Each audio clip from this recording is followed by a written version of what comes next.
High বন্ধুরা, আমি বলেছিলাম না আজকে আমি বিকেলবেলা হচ্ছে পাটিসাপটাটা বানাবো। তো আমি পাটিসাপটার গোলা করে নিয়েছি। এই যে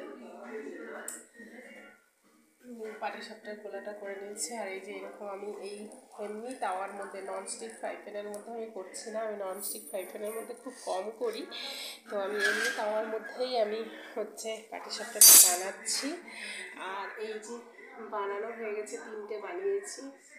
এখন কয়েকটা হবে। এখন এই যে এটা উঠাচ্ছি। যে দেখো, আমার এটার মধ্যেই ভালো লাগে করতে। ননস্টিকটার মধ্যে একদম প্লেন হয়, এত সুন্দর করে এই যে একটা ফুটো ফুটো ভাব হয় না, দেখতে খুব সুন্দর লাগে। তো আমি ফার্স্ট টাইমে এটা হচ্ছে যখন তাওয়াটা গরম করেছিলাম, তখন আমি এই যে একটা শুকনো লঙ্কা দিয়ে একটু তেল দিয়ে, শুকনো লঙ্কা দিয়ে তাওয়াটা গরম করে নিয়েছিলাম। তো এখন একটুখানি করে তেল দিচ্ছি। বেগুন ছিল না আমার কাছে, বেগুন থাকলে বেগুনের সাইডটা দিয়ে, পেছনটা দিয়ে তেল মাখাই। এখন আমি কি করব, এই লঙ্কাটা দিয়েই তেল মাখাচ্ছি। তো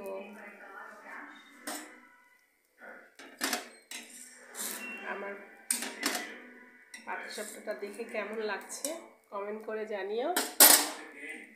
টাটা। আমার পাটিসাপটাগুলো অলমোস্ট কমপ্লিট হয়ে গেছে। তো দেখো কেমন হয়েছে সবগুলো। এই যে এখন গরমের দিন, তো সেই জন্য ভালো মতো গুড়টা পাওয়া যায় না। তো টাটা, বাই বাই।